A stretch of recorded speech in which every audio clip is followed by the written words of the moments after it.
Nonviolence and Reconciliation.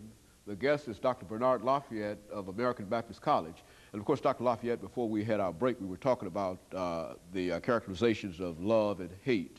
And let's allow you to continue your description in terms of the kinds of love that we're talking about here. Yes.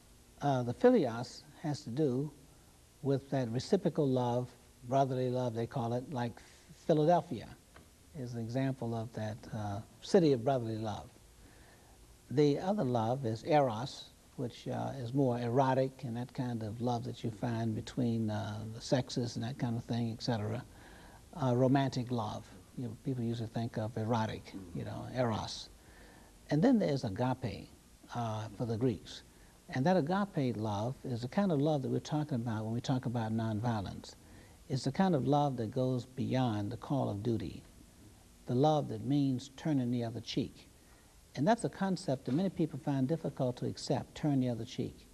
But you see, what we mean when we say turn the other cheek, which is meant by that, is that when someone shows you their worst side, then nonviolence says that we must show them our better side. So it's not so much of turning your cheek when you're getting hit on one side, hit on the other, but nonviolence gives you the power to do that. And many people say, well, I can't stand anyone to hit me. Well, that's not true. Most of us, as children, were hit and we didn't hit back. And even when the football players, for example, that's their job, the quarterback. You know, everyone's after the quarterback. But if he's worried about being hit, or if he's going to hit back every time someone hits him, then he never will accomplish the goal. So nonviolence does not mean accepting suffering in a vacuum. You suffer for the cause because it's worthwhile.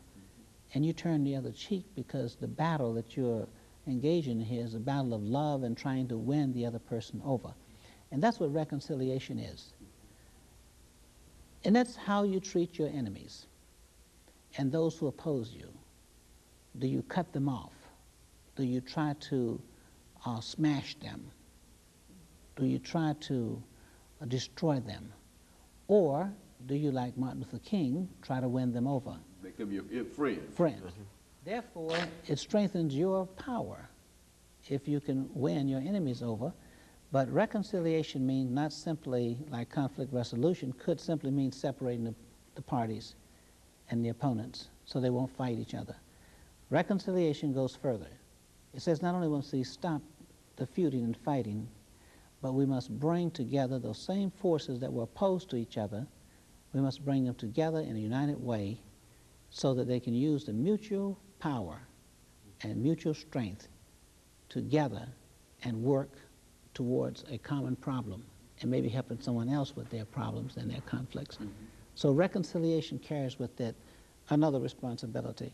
So therefore, in the course of the conflict, you don't call your opponents names.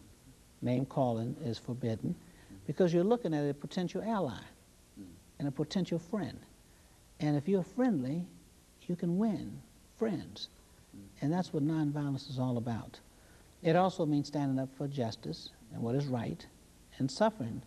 So accepting suffering in order to win the cause. Because we believe that suffering for what is right is redemptive.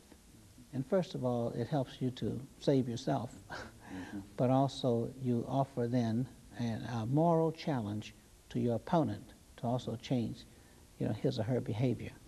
So we can solve a lot of problems even in our families if we would take a different perspective. So the prescription for hate and negative conflict is love and nonviolence. And it also means that you never give up. There's no timetable. The people in Montgomery, Alabama walked for 381 days because they believed that their cause was just. So we'll say to those who practice nonviolence, it's not a tactic to see if it works, okay? It is a transformation of the people who practice nonviolence. And when you have changed, then there is no reversal. And so you never give up, no matter how much the person does or what the person's behavior might be. And because you continue to believe in that person, regardless of what they have done, they will eventually come to believe in themselves. And so, Dr. Lafayette, in a real sense, when we talk about nonviolence and reconciliation and the civil rights movement and et cetera, perhaps we might get the impression over this last minute and 12 seconds that we have that we're dealing with racial issues, but you're really talking about human relations kinds of issues. That is, nonviolence, reconciliation can be practiced within the framework of a family as well as it can be practiced within the framework of races. Is that what we're saying in terms of reconciliation and nonviolence? Yes, absolutely. And when we talk about races, in nonviolence, we're also talking about persons, human beings, and we have to keep that foremost in our minds, that we cannot simply characterize a person by race. There's a person, there's a human being behind that color, behind that skin. And Martin Luther King says we must not judge people by the color of their skin, but by the content of their character. So it's overcoming racism. It's overcoming racial identifications. We recognize that people are of different cultures and they're different races and we must respect them. Very good. And let me, over this last 10 seconds, thank you for coming by and giving us that excellent information, Dr. Lafayette. And we'll be back with you. And of course, we'll see you at our next show. And we encourage you to watch again next week. Thank you and good morning.